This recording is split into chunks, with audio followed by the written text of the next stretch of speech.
Hi friends, বাবুস কিচেনে সবাইকে welcome করে আজ আমি আপনাদের সামনে আরও একটি রেসিপি নিয়ে হাজির হয়েছি। আজকের রেসিপি হলো মুসুর ডাল। আমরা বাড়িতে রেগুলার একই রকম ডাল প্রায় বানিয়েই থাকি।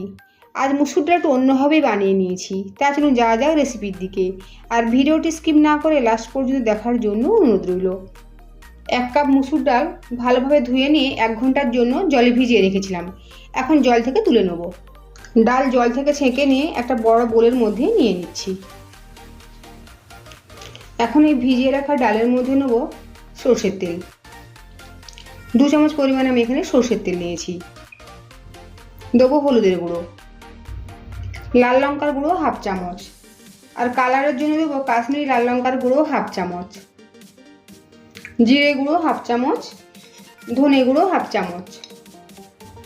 সাথে দেবো 3টে চেরা কাঁচা লঙ্কা আর একটা বড় সাইজের কোচানো পেঁয়াজ। আদা বাটা রসুন বাটা মিলিয়ে 1 চামচ। দেবো লবণ। এই সমস্ত উপকরণ এখন হাত দিয়ে চেপে চেপে ডালের সাথে মিশিয়ে নেব।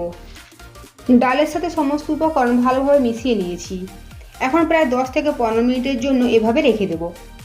রান্নার জন্য কড়াই খুব ভালোভাবে গরম করে নিয়েছি। কড়াইয়ের মধ্যে দেবো সরষের তেল। তেল ভালোভাবে গরম করে নিয়েছি। এখন তেলের মধ্যে দেবো ডুমো করে কেটে রাখা আলু, অল্প করে লবণ আর একদম অল্প পরিমাণে হলুদের গুঁড়ো।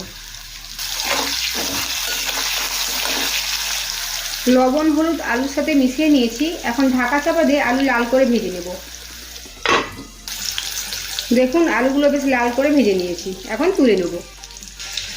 আর ঢাকা চাপা দিয়ে আলুগুলো ভাজার জন্য অনেকখানি সেদ্ধ হয়ে গিয়েছে।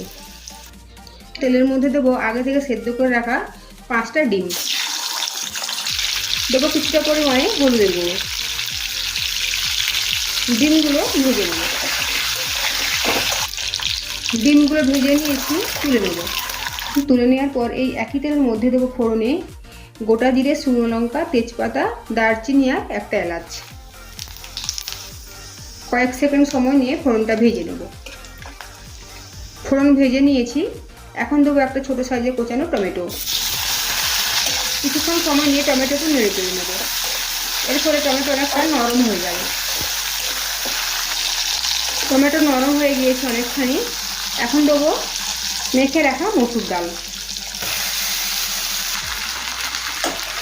কিছুক্ষণ সময় নিয়ে ডালটা ভেজে নেব। এই অবস্থায় গ্যাসের ফ্লেম লো টু মিডিয়ামে রয়েছে।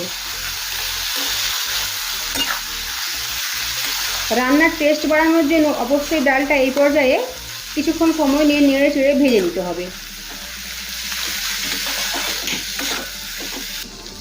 প্রায় 5-7 মিনিট সময় নিয়ে ডাল ভেজে নিয়েছি।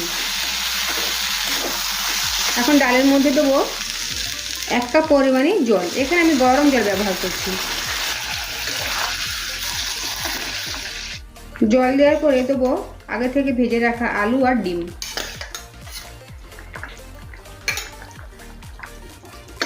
এই রান্নাতে ডাল একেবারে গলে যাবে না, ডাল সেদ্ধ হবে অথচ গোটা গোটা থাকবে, ঠিক সেই হিসেবে রান্না করে নিতে হবে।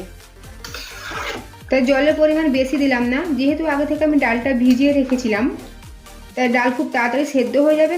সাথে আলুটাও ভাজার সময় কিছুটা সেদ্ধ হয়ে গিয়েছে, তাই আর জল দেওয়ার প্রয়োজন নেই। এই জলেতেই আলু আর ডাল ভালোভাবে সেদ্ধ হয়ে যাবে। এখন গ্যাসের ফ্লেম কমিয়ে রেখে আবারও 5 মিনিটের জন্য ঢাকা চাপা দিয়ে ডাল আর আলু সেদ্ধ করে নেব। দেখুন ঢাকাটা সরিয়ে নিয়েছি। ডাল সেদ্ধ হয়ে গিয়েছে, সাথে আলুও সেদ্ধ হয়ে গিয়েছে। মাঝে আমি একবার ঢাকা খুলে নেড়ে দিয়েছি আর সাথে আরও 1 কাপ মতো জল দিয়েছি। তা টোটাল এখানে আমার জল লেগেছে 2 কাপ। ডালের থেকে বেশি ঘন করব না, কারণ ডাল ঠান্ডা হওয়ার পর আরও বেশি ঘন হয়ে যাবে। এখন সবশেষে দেবো অল্প পরিমাণে চিনি, টেস্টটাকে ব্যালেন্স করার জন্য। দেবো গরম মশলা গুঁড়ো, কোচানো ধনে পাতা। গ্যাসের ফ্লেম অফ করে দেবো। সব কিছু একবার নেড়ে দেবো। তৈরি হয়ে গেল ভিন্ন স্বাদের মুসুর ডাল। ডিম আলু দিয়ে মুসুর ডাল গরম গরম ভাতের সাথে পরিবেশন করব। আপনারা আপনাদের পছন্দের ডিশের সাথে পরিবেশন করতে পারেন। আজকের আমার এই রেসিপি যদি আপনাদের ভালো লেগে থাকে তো অবশ্যই কমেন্ট করে জানাবেন কেমন হয়েছে। সাথে লাইক, শেয়ার ও সাবস্ক্রাইব করার জন্য অনুরোধ রইল। আর পাশে থাকা বেল আইকন প্রেস করার অনুরোধ রইল আমার প্রতিদিনের ভিডিওর আপডেট পাওয়ার জন্য। ভালো থাকবেন, সুস্থ থাকবেন। ফিরে আসছি অন্য কোনো রেসিপি নিয়ে। আর ভিডিওটি লাস্ট পর্যন্ত দেখার জন্য ধন্যবাদ।